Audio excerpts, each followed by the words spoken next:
guys, welcome back. Look at these adorable squishies. I can't wait to introduce you to a new silicone product, Squishy Liquid Silicone Kit. It's super soft and stretchy, making it a perfect stress reliever. Today, I'm going to use it to create some cute cat paw squishy toys. If you're interested in this too, keep watching. Alright, let's take a look at the materials and tools we need first. Here's the Squishy Maker Silicone Kit, which includes 2 100 ml measuring cups for mixing resin, 5 bags of 10 grams flocking powder for coloring, 4 cavities of cat paw mold, 8 ounces part A and B silicone, a self-adhesive bag, a transparent square box, 5 stirring sticks, and an instruction manual. Here are some of the items that are prepared except for the kit. Vaseline for separating the silicone from the mold, a paintbrush for applying the Vaseline, an electronic scale for weighing, oil-based color paste for mixing the silicone colors, a dropper for adding detailed layers, makeup brushes for applying the flocking powder, small decorations for toys, and a pair of protective gloves. So let's get started. First, take out the all-purpose Vaseline. Since we're working with liquid silicone, it tends to stick to the silicone mold. To avoid any issues with releasing the mold and to protect the finished product during demolding, we need to evenly apply a small amount of Vaseline inside the mold before we start. If you're working on molds with fine details, make sure to clean out any Vaseline buildup in the crevices. Otherwise, it might mess up those details in the final product. Next, we're going to mix up some silicone. The mixing ratio is 1:1 by weight. Then add a bit of white oil-based color paste and a bit of red oil-based color paste to create a pink color. You can also use pigments like mica powder, glitter, chameleon powder, or holographic powder for coloring them. After you've mixed up the colors, be sure to stir for a bit longer to prevent the colors from settling and to ensure a smooth mix. The next step is defoaming. Put the well-mixed silicone into a vacuum machine for 2 minutes. If you want a delicate and flawless squishy project, this step is essential as using Vaseline. After defoaming, take a plastic dropper and fill the cat's paw pads with pink liquid silicone and wait for 2 hours to dry. Now, let's make the main part of the cat's paw by mixing the silicone liquid according to the proportions and adding your desired color. Don't forget to defoam again. Silicone dries faster than resin, so make sure to work quickly when mixing multiple colors, or just mix one color at a time. To prevent the silicone from settling too quickly while mixing colors, try to finish it within 30 minutes. Next, pour the silicone liquid into the mold. Make sure the liquid doesn't exceed the height of the mold's edges to avoid overflow.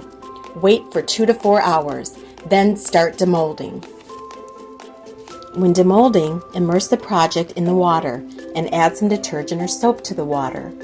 Gently push the mold in the direction you want to release it. Then slowly peel the squishy project away from the mold with your fingers. The squishy liquid silicone can be quite sticky, making it challenging to release the mold and potentially damage the product. So the best way to help demold is to apply Vaseline before working and immerse into soapy water or detergent water when demolding. You will find that the squishy product in the detergent will completely lose its stickiness and the finished product will come out of the mold intact. Rinse off any soapy water or detergent water left on the finished product with the clean water and the squishy product will be sticky again. Finally, we'd like to apply a layer of flocking powder to the finished product to achieve a furry touch. Pour the powder into a container for easy application. Now it's time to coat the cat's paw in flocking powder. Dip both the front and back of the paw into the powder, ensuring it's evenly covered. Use a brush to apply the powder to the detailed areas, then gently brush off any excess from the front and the back before removing the claws. It's all done. It's so easy, right? I can't wait to squeeze it. It is so cute.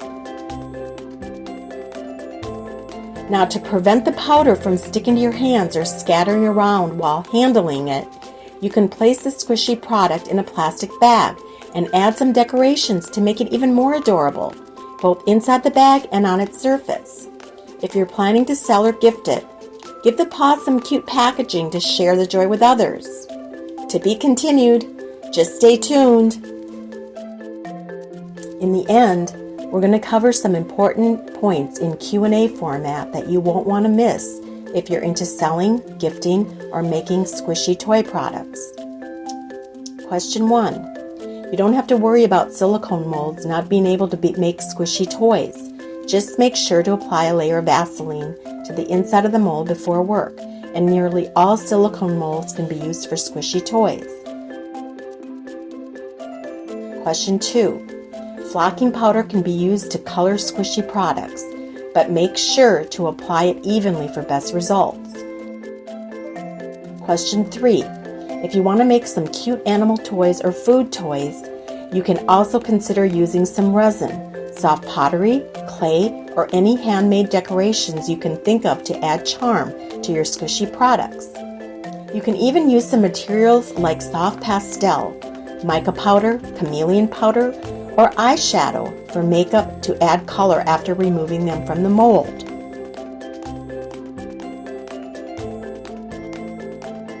Please note that water-based pigments cannot be used for color matching, and contact with nitrogen, sulfur, phosphorus, tin, lead, mercury, alcohol, amine, and water substances should be avoided.